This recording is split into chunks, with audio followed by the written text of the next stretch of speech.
गेल्या लेक्चरमध्ये आपण बघितलं होतं की ॲरे कसे बनवायचे आणि काही ॲरेची ऑपरेशन्स बघितली, त्याच्यानंतर लिस्ट कशी बनवायची आणि लिस्टची काही ऑपरेशन्स बघितली. त्याच्यात आपण लिस्ट सॉर्ट कशी करायची ती आता बघणार आहोत. मग इथे ही जी लिस्ट प्रिंट होते ती मी जो वरती ज्या सिक्वेन्सने ज्या ऑर्डरने मी ॲड केलेली आहे त्या ऑर्डरने इथे ही डिस्प्ले होते. आणि ती जर मला सॉर्ट करायची असेल तर दोन मार्ग आहेत. प्रिंट करण्यापूर्वी मी काय करतो, लिस्टचं नाव डॉट सॉर्ट, एक मार्ग काय आहे स्ट्रिंग डॉट केस इनसेन्सिटिव्ह ऑर्डर. याने काय होणार, ही लिस्ट आहे ती सॉर्ट होणार. गोविंद, माधवी, मेघना, सायली, शांभवी, श्रुती, स्नेहा, यशश्री. आणि इथे गोविंदचं जी स्मॉल आहे बघा. जर आपल्याला असं करायचं असेल की कॅपिटल लेटर्स आहेत त्यांना पहिली प्रायोरिटी द्यायची आहे आणि नंतर स्मॉल लेटर्स आहेत ती त्यांच्यानंतर टाकायची आहे, स्मॉल लेटरवाली वर्ड्स. फॉर एक्झाम्पल इथे मेघनाच्या नावामध्ये एम स्मॉल करतो आणि आता रन करतो.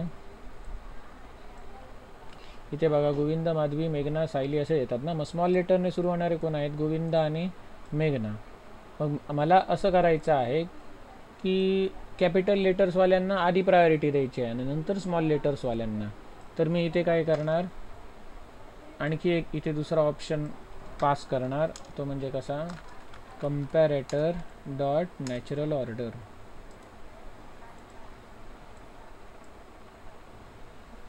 आता बघा माधवी, सायली, शांभवी, श्रुती, स्नेहा, यशश्री आणि स्मॉल लेटरवाले नंतर झाले अल्फाबेटिकली. जी आधी येतो ना एमच्या, हा जी या एमच्या आधी येतो, तरी पण कॅपिटल लेटर्सना त्यांनी पहिली प्रायोरिटी दिली इथून इथपर्यंत आणि स्मॉल लेटर्सला नंतर प्रायोरिटी दिली.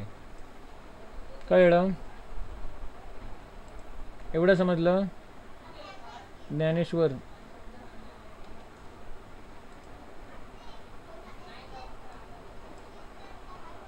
आपण लिस्टमध्ये एलिमेंट्स ॲड कसे करायचे, रिमूव्ह कसे करायचे ते बघितले. फॉर लूप वापरून हे एलिमेंट्स कसे प्रिंट करायचे ते सुद्धा बघितले, फॉर आणि फॉर इच लूप वापरून. मग अशी इथे लिस्टची वेगवेगळी ऑपरेशन्स आपण बघितली. एखादा एलिमेंट रिमूव्ह करायचा असेल तर रिमूव्ह नावाची मेथड आहे, ती सुद्धा बघितली. लिस्टची साईज म्हणजेच काय, number of elements with in list. एखादा एलिमेंट फर्स्ट ॲड करायचा असेल तर ॲड फर्स्ट, म्हणजे इथे तो जो काही एलिमेंट टाकणार तो 0th इंडेक्सला ॲड होणार. तसंच सेम काय आहे, ॲड लास्टसुद्धा आहे, ॲड लास्टसुद्धा आहे. कळलं? अशा भरपूर मेथड्स आहेत, या तुम्ही ट्राय करून बघू शकता. हे आपण काय बघितलं, लिस्ट बघितली. याच्यानंतर आपण बघूया मॅप.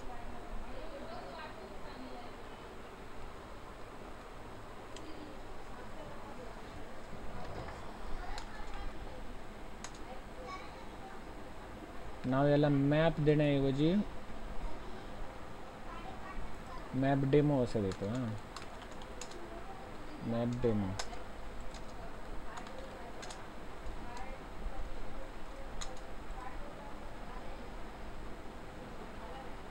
आता मॅप म्हणजे काय असतो, आतापर्यंत आपण ज्या व्हॅल्यू स्टोअर करत होतो त्या सिंगल व्हॅल्यू स्टोअर करत होतो. तर मॅपमध्ये आपण पेअरमध्ये व्हॅल्यू स्टोअर करू शकतो.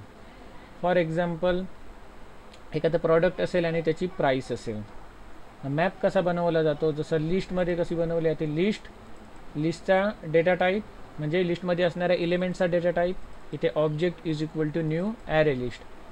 सेम असंच आपण काय करणार, मॅप बनवणार, सेम सिंटॅक्स वापरणार. इथे आता फक्त लिस्ट ॲरे लिस्ट ऐवजी काय येणार, इथे काय येणार, मॅप येणार. काय येणार, मॅप. आणि इथे काय येणार, हॅश मॅप. लिस्टच्या जागेवरती मॅप, ॲरे लिस्टच्या जागेवरती हॅश मॅप. आणि इथे काय, तर प्रॉडक्टचं नाव आणि त्याची किंमत अशी पेअर मला दाखवायची आहे. मग प्रॉडक्टचं नाव स्ट्रिंगमध्ये असणार आणि त्याची किंमत आहे ती मला इंटिजरमध्ये किंवा डबलमध्ये दाखवायची आहे, ते इथे देणार. कळलं? मॅप आहे तो इम्पोर्ट करतो, हॅश मॅपसुद्धा इम्पोर्ट करतो. झाले इम्पोर्ट. मी कीबोर्डवरचा शॉर्टकट वापरला अल्ट एंटर, त्याने काय होतात, इम्पोर्ट होतात स्टेटमेंट. आता याच्यामध्ये मला व्हॅल्यूज ॲड करायच्या आहेत. जरा ॲड करायचे असतील तर पुट नावाची मेथड आहे. काय पुट की व्हॅल्यू. आता की इथे टाकतो मी पेन किती रुपये तर 10 रुपये. नेम्स डॉट पुट त्याच्यानंतर पेन्सिल किती रुपये 9 रुपये समजा किंवा 8 रुपये. त्याच्यानंतर नेम्स डॉट पुट अजून काय टाकूया काही टाकूया चला वेळ नाही आपल्याकडे. वडापाव 15 रुपये. नेम्स डॉट पुट समोसा 12 रुपये. आता मगाशी आपण इथे नेम्स ऑब्जेक्ट दिलेलं ना लिस्टमध्ये कारण इथे नावं होती म्हणून. मग याला तुम्ही काहीतरी वेगळं नाव देऊ शकता. इथे जर तुम्ही प्रॉडक्ट दिलं तर इथे सुद्धा तुम्हाला प्रॉडक्ट वापरावं लागेल. कळलं.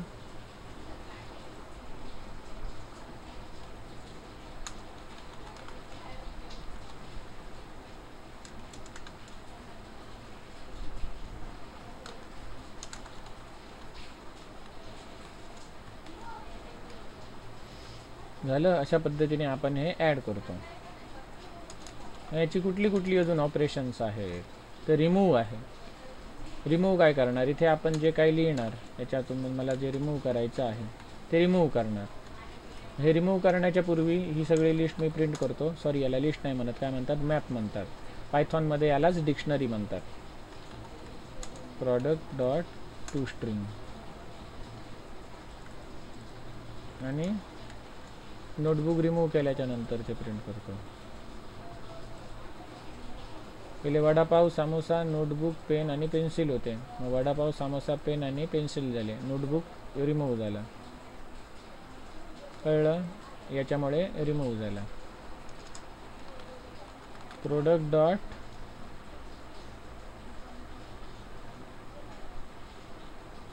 क्लिअर काय करणार सगळे एलिमेंट्स क्लिअर करून टाकणार. प्रॉडक्ट डॉट गेट मला एखाद्याची किंमत बघायची आहे. कोणाची किंमत बघायची आहे तर वडापाव किती रुपये आहे हे चेक करायचं आहे. प्रॉडक्ट डॉट गेट हे काय रिटर्न करणार एक इंटिजर रिटर्न करणार. इंटिजर म्हणजेच काय ही दुसरी व्हॅल्यू ही मी इथे स्टोअर करतो इंट प्राईस म्हणून आणि प्राईसची व्हॅल्यू प्रिंट करतो.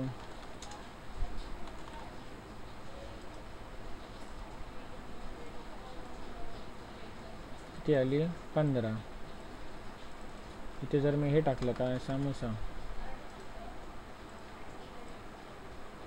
काय येणार 12. आणि जे प्रॉडक्ट नाही त्याचं मी जर इथे नाव टाकलं बुक टाकलं तर बुक नावाचं काही एंट्री आपण केली का नाही. मग काय येणार एरर येणार.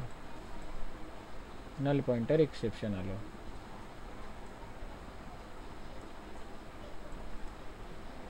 तर अशा प्रकारे आपण गेट मेथड बघितली. अजून कंटेन्स की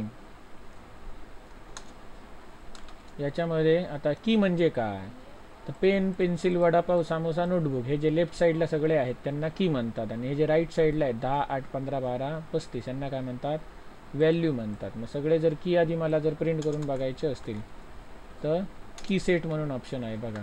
तर मी सिस्टीम डॉट आउट डॉट प्रिंटएलएन मध्ये टाकतो प्रोडक्ट डॉट की सेट.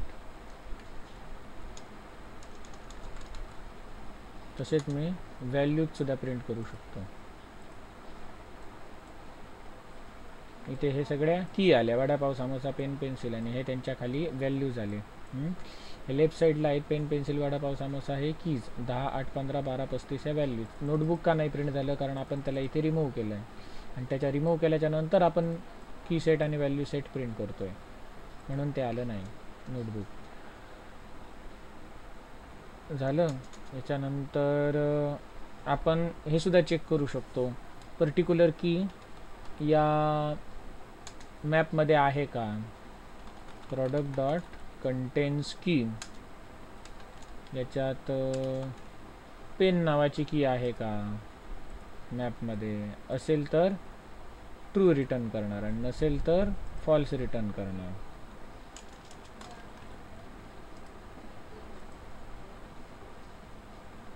फॉल्स कळलं.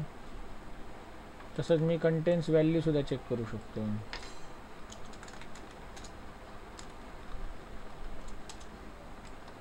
पंधरा नावाची व्हॅल्यू आहे का? आहे, ट्रू आलं बघा. आणि 115 नावाची 115 नावाची काय व्हॅल्यू आहे का? आता काय येणार? फॉल्स येणार. कळलं? एक्झिस्टिंग व्हॅल्यू जर इथे टाकली तर काय येणार? True true.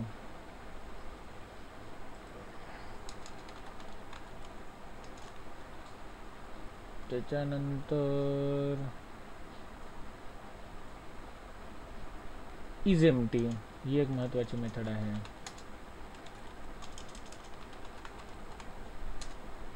एम्प्टी आहे का प्रॉडक्टची लिस्ट, प्रॉडक्टचा मॅप? फॉल्स, एम्प्टी नाही. तेच जर मी इथे प्रॉडक्ट डॉट क्लिअर केलं आणि नंतर जर हे चेक केलं एम्प्टी आहे तर काय येणार? आउटपुट ट्रू येणार. कारण प्रॉडक्ट डॉट क्लिअर मेथड काय करते? सगळे एलिमेंट्स डिलीट करून टाकते. आणि इज एम्प्टीचं आउटपुट काय येणार? ट्रू येणार. हे आपण काय बघितलं?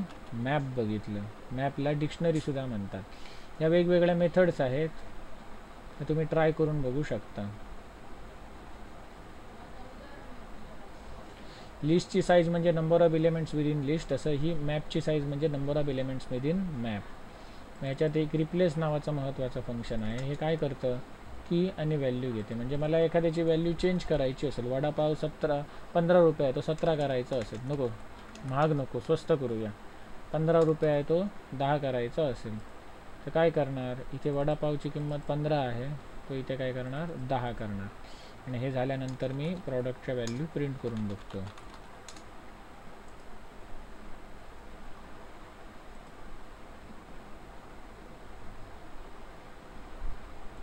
इथे एम्प्टी झाला ना, एम्प्टी झालेला आहे. एम्प्टी का? कारण मी इथे क्लिअर वापरला. तर क्लिअर हे मी कमेंटमध्ये टाकतो. कमेंटमध्ये टाकलेला कोड रन होत नाही. बघा, वडापाव 10 रुपये झाला, समोसा 12, पेन 10, पेन्सिल 8, बाकीचे आहेत तसे आहेत, फक्त वडापाव काय झाला? 10 रुपये झाला. इथे टू स्ट्रिंग का टाकलं? जर नुसतं जर टाकलं तर इथे दिसतं. टू स्ट्रिंग टाकायचं त्याची काही गरज नाही, कंपल्सरी नाही आहे. टू स्ट्रिंग का कधी वापरावं लागतं हे तुम्हाला पुढे सांगणार, जेव्हा तुम्ही ॲडव्हान्स जावामध्ये स्प्रिंग बूट शिकणार तेव्हा. एंटिटी आपण बनवतो, त्याच्यात टू स्ट्रिंग नावाची मेथड असते. ती काय करते? ऑब्जेक्टचं रूपांतर स्ट्रिंगमध्ये करते, ज्याला स्ट्रिंगिफाय करणे म्हणतात. त्यावेळी आपण बघणार आहोत. तर हा मॅप सगळ्यांना समजला का? मॅप म्हणजे काय? की व्हॅल्यू पेअरमध्ये आपण व्हॅल्यू ठेवणार. याच्यामध्ये कशी फक्त नेहा, स्नेहा, सबीना अशा व्हॅल्यू ठेवले. मग इथे आपण काय करू शकतो? एखाद्या प्रॉडक्टचं नाव आणि त्याची प्राईस, किंवा स्टुडंटचं नाव आणि त्याचे मार्क्स असे आपण स्टोअर करू शकतो. समजलं एवढं?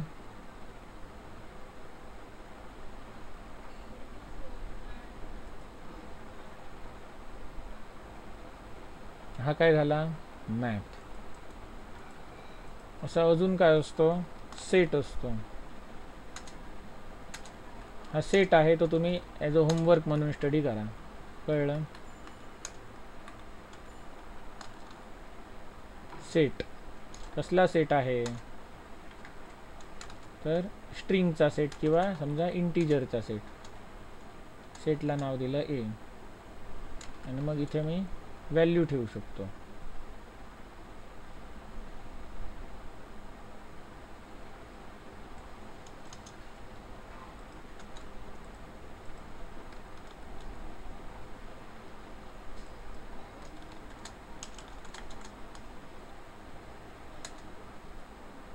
हां, इथे काय झालं आहे बघा.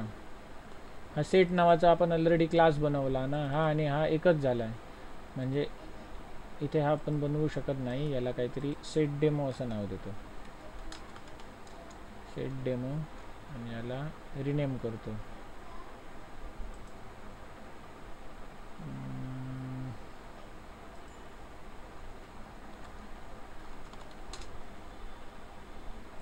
java.util.set.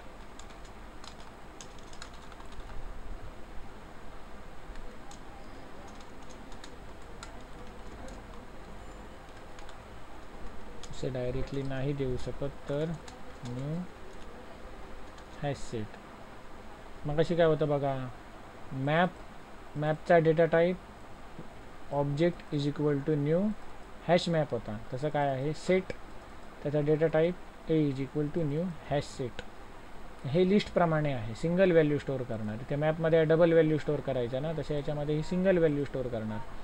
पण ह्याच्यामध्ये ज्या काही आपण व्हॅल्यू ॲड करणार त्या ऑर्डर्ड नसणार, अनऑर्डर्ड असणार. ऑर्डर्ड आणि अनऑर्डर्ड म्हणजे काय, ते इथे एक सिक्वेन्शियली ॲड होतात, इंडेक्स नंबर वाईज ॲड होतात मॅपमध्ये, लिस्टमध्ये, ॲरेमध्ये. हे काहीतरी एका इंडेक्स नंबर वाईज ॲड होतात. सेटमधले एलिमेंट हे इंडेक्स नंबर वाईज ॲड होत नाहीत, हे कसेही ॲड होतात, कोणताही सिक्वेन्सने ॲड होतात. त्याच्यामुळे इंडेक्सने आपण ते ॲक्सेस करू शकत नाही. तर मी ॲड केला 1, A dot add 2, A dot add 3, A dot add 4 झालं. त्याच्यानंतर दुसरा एक सेट बनवतो, B is equal to new hash set.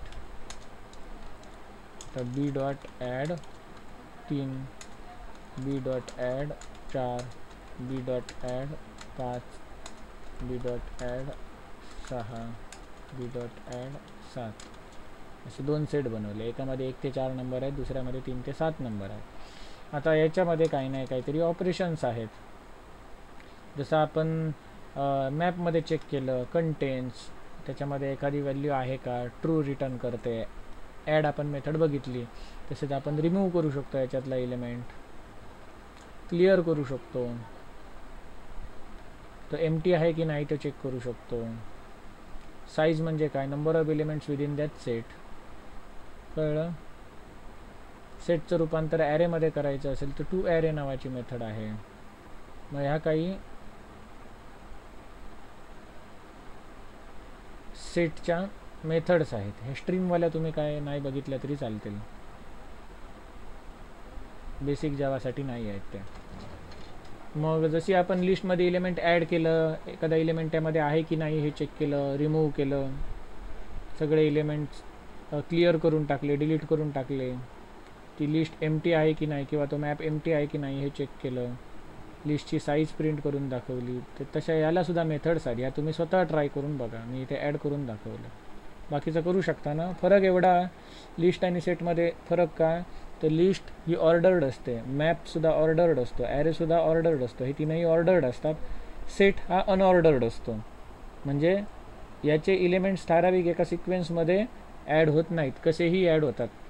आणि लिस्टमध्ये डुप्लिकेट एलिमेंट चालतील, ॲरेमध्ये सुद्धा डुप्लिकेट एलिमेंट चालतील, पण सेटमध्ये डुप्लिकेट एलिमेंट अलाउड नाही आहेत. डुप्लिकेट एलिमेंट ॲड करायला गेल्यावरती एरर येणार.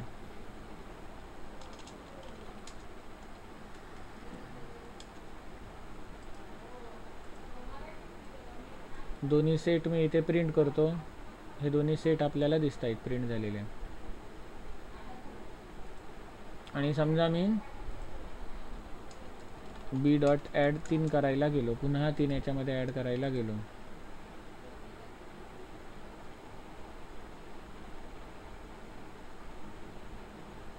तर त्याने काय केलं, 2 वेळा 3 ॲड केला नाही बघा, एकदाच केला आहे. 3 ऑलरेडी त्याच्याकडे आहे ना, त्यांनी डबल 3 ॲड केला नाही का, कारण सेटमध्ये डुप्लिकेट व्हॅल्यूज अलाउड नाहीत. एरर येत नाही, पण तो डुप्लिकेट व्हॅल्यू घेत नाही. जर आपण डुप्लिकेट व्हॅल्यू पास केली तर तो ॲक्सेप्ट करत नाही. तर हे सेटची ऑपरेशन्स बघा. इकडे जी आपण क्लिअर वगैरे, रिमूव्ह वगैरे ऑपरेशन्स बघितली, तीच ऑपरेशन्स आपल्याला तिथे करायची आहेत सेटवरती.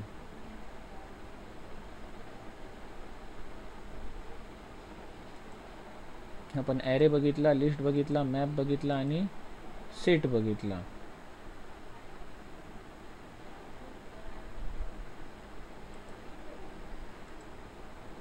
आता हा जो ॲरे होता याला काय म्हणतात, सिंगल डायमेन्शनल ॲरे. एका डायमेन्शनमध्ये ही आपण सगळे नाव स्टोअर करतो. नेहा, स्नेहा, सबिना, सायली, माधवी, ही एका डिरेक्शनमध्ये आपण स्टोअर केली, सिंगल डायरेक्शनल ॲरे. आता जर 2 डायमेन्शनल ॲरे आपल्याला करायचं असेल तर आपण काय करणार, इथे 2 इंडेक्स नंबर देणार, एक्स आणि वायचे. हा समजा एक्स असेल तर तसंच आपल्याला वायचा सुद्धा द्यावा लागेल. मग त्या 2 डायमेन्शनल ॲरेलाच काय म्हणतात, मॅट्रिक्स म्हणतात. 2 डायमेन्शनल ॲरेलाच काय म्हणतात, मॅट्रिक्स म्हणतात.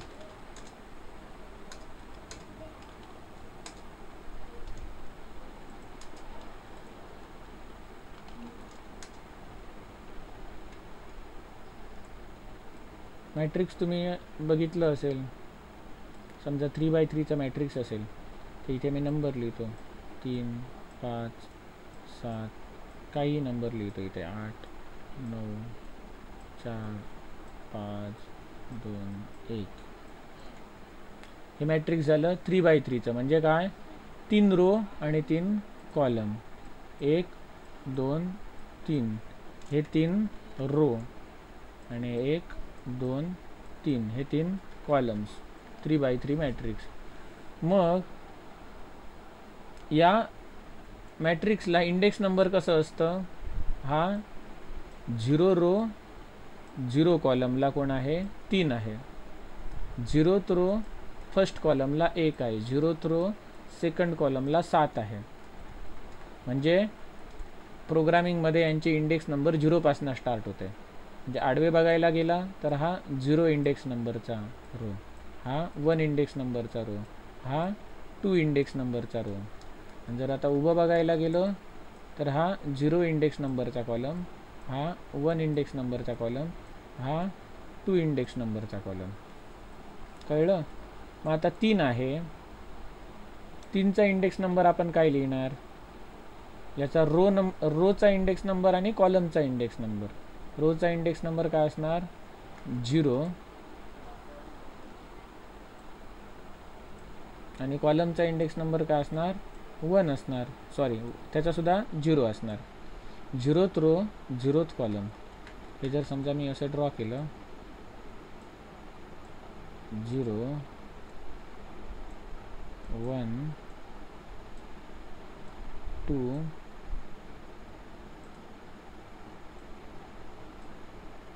ते 0 1 आणि 2.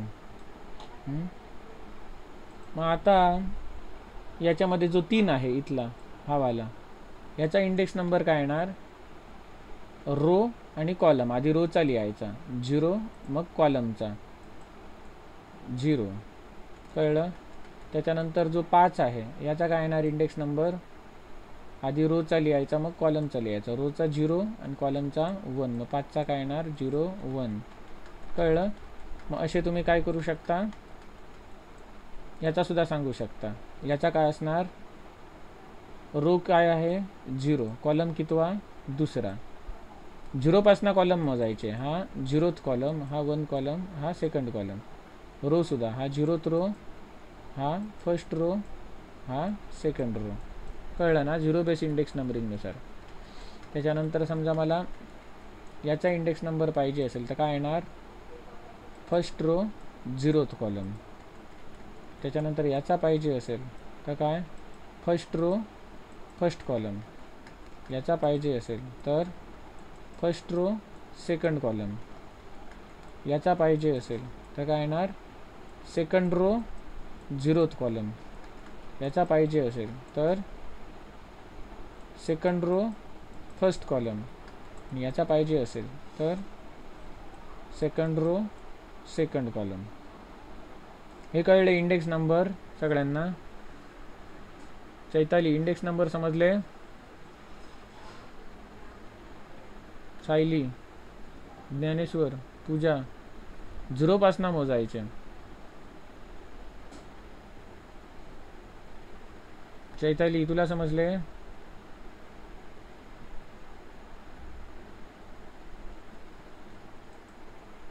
मोबाईल चालू ठेवून गेली की काय.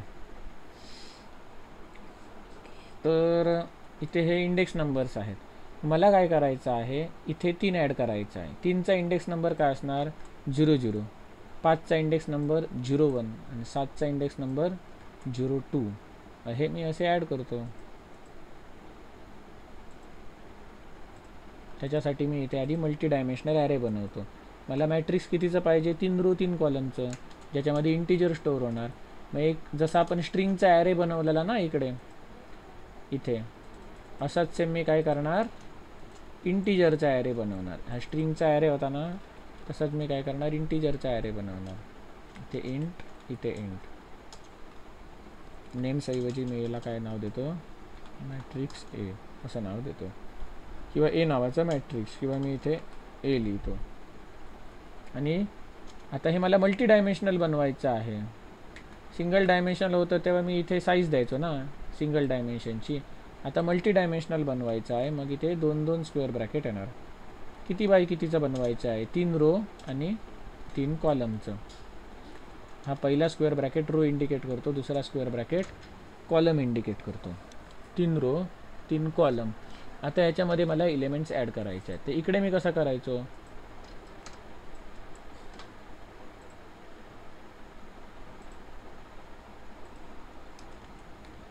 इथे ते आपल्या ॲरेचं नाव, इथे index number is equal to J काय व्हॅल्यू असेल ती, असं करायचो ना. मग आता मी काय करणार, मला कुठे स्टोअर करायचा आहे, हा मल्टी डायमेन्शनल ॲरे आहे, 2 डायमेन्शनल ॲरे आहे. मग एक्स पोझिशन 0 आणि वाय पोझिशन 0 या ठिकाणी मला कोण ॲड करायचा आहे, कुठला नंबर ॲड करायचा आहे, तर हा वाला 3 ॲड करायचा आहे. ते 3, 0 रो 0 कॉलम.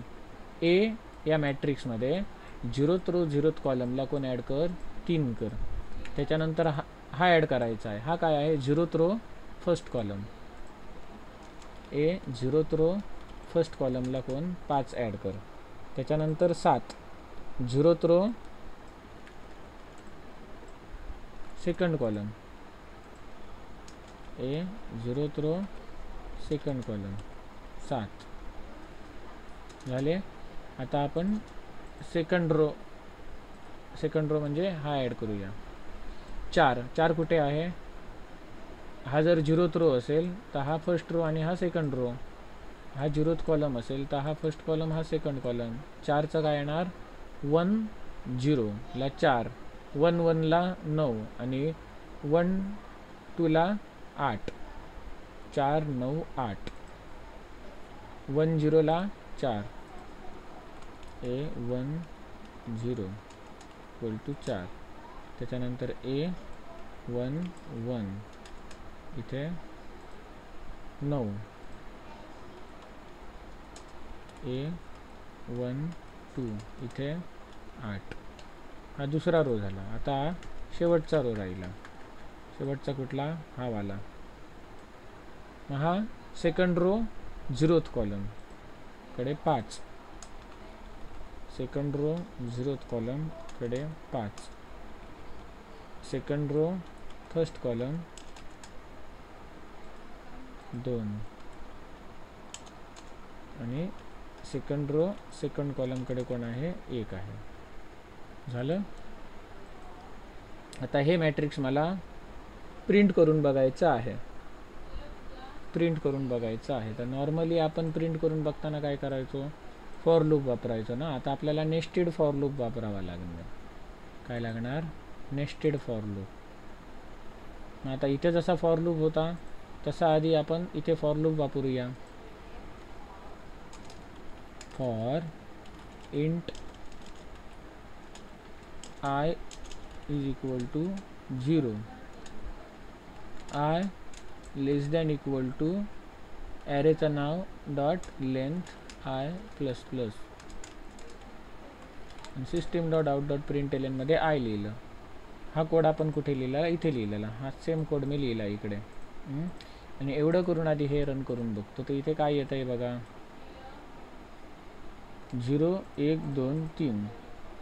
हे काय झाले, इंडेक्स नंबर प्रिंट झाले. बरोबर, हे काय झाले, इंडेक्स नंबर प्रिंट झाले. आणि जर मला ॲरेमधला एलिमेंट जर प्रिंट करायचं असेल तर ॲरे स्क्वेअर ब्रॅकेटमध्ये इंडेक्स नंबर. मग इथे ॲरेचं नाव आपल्या काय आहे, ए आहे. ए स्क्वेअर ब्रॅकेटमध्ये इंडेक्स नंबर असं केलं. ए स्क्वेअर ब्रॅकेटमध्ये इंडेक्स नंबर. ए म्हणजे कोण, हे मॅट्रिक्स.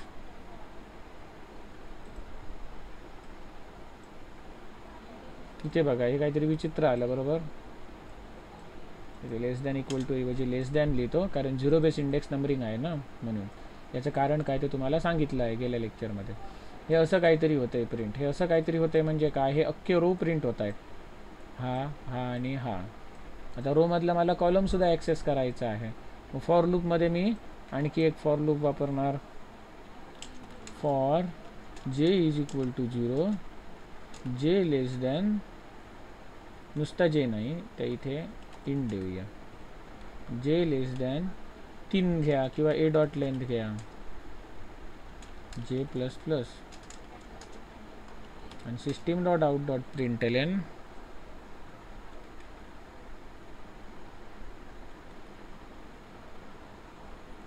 ए स्क्वेअर ब्रॅकेटमध्ये आय हा काय रिप्रेझेंट करतो, आउटर लूप आय. आउटर लूपमधील आय व्हेरिएबल काय रिप्रेझेंट करतो, रो. आणि इनर लूपमधील जे हा एलिमेंट काय रिप्रेझेंट करतो, कॉलम. आणि आता जर मी रन करून बघितलं तर सगळे त्याचे एलिमेंट आपण स्टोअर केलेले प्रिंट झाले.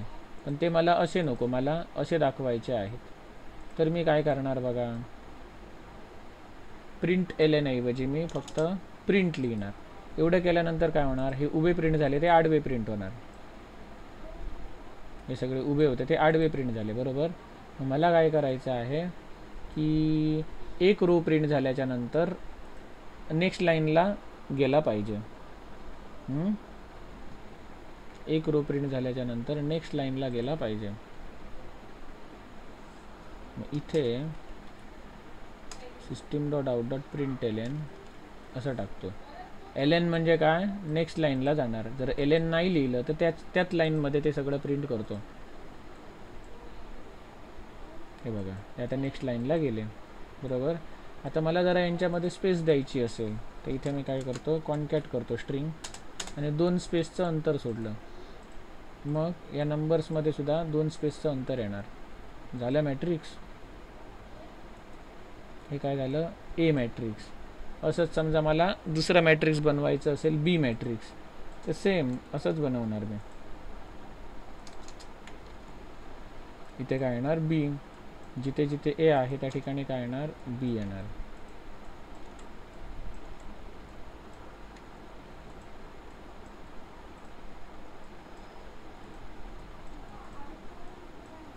इथल्या व्हॅल्यू बदलतो. हे एक मॅट्रिक्स झालं. समजा आणखी एक इकडे मॅट्रिक्स आहे.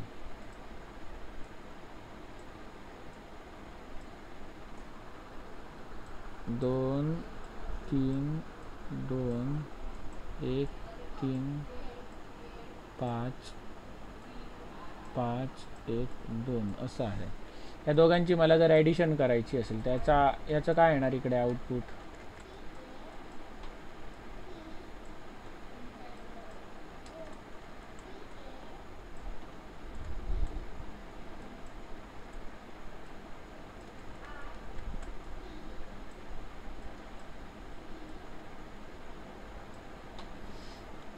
काय येणार,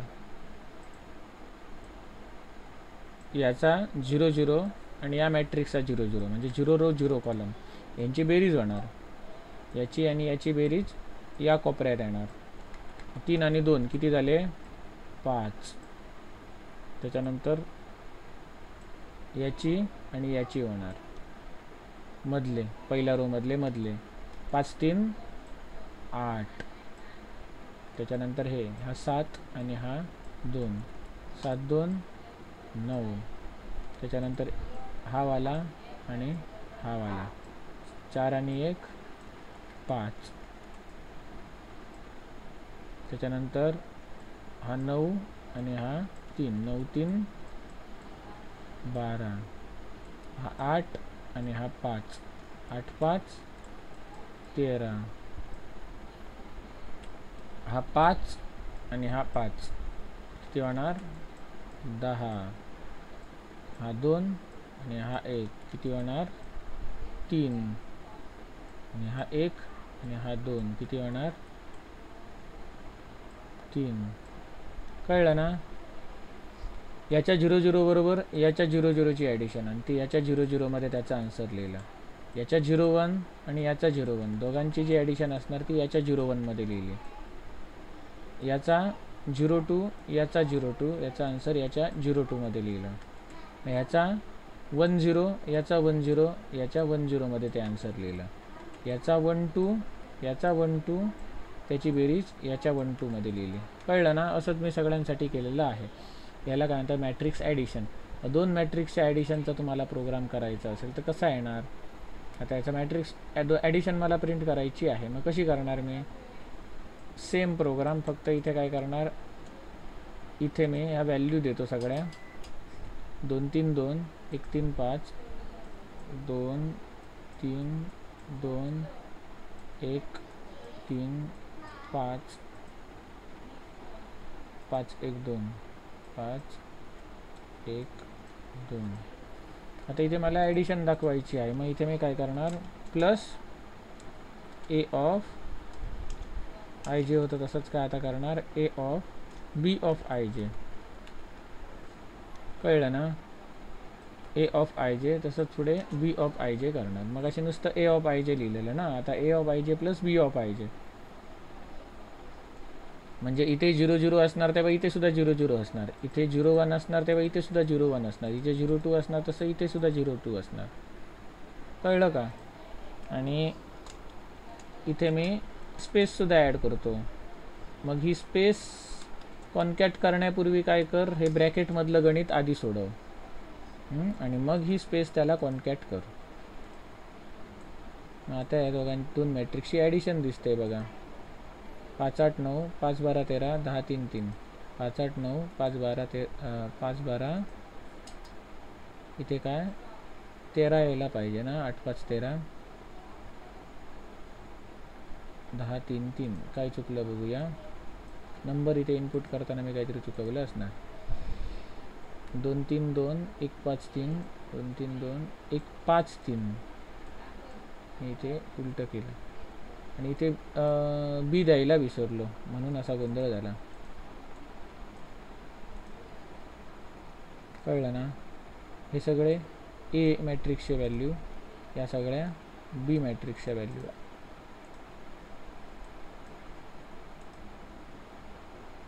5 8 9 5 12 13 10 3 3. मधला हा वेगळा आला. ए मॅट्रिक्सचा मधला रो काय आहे? 4 9 8. 4 9 8 बरोबर. बीचा मधला रो 1 3 5. मी 1 5 3 लिहिला. 1 3 5.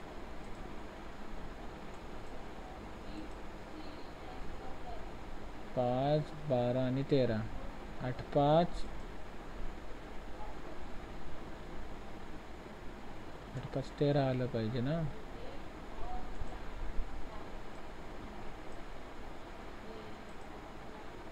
एक 3 5. मी इथे 4 लिहिला. म्हणजे आपलं लॉजिक सगळं बरोबर आहे, फक्त मी इथे नंबर सिक्वेन्समध्ये टाकायला चुकवले.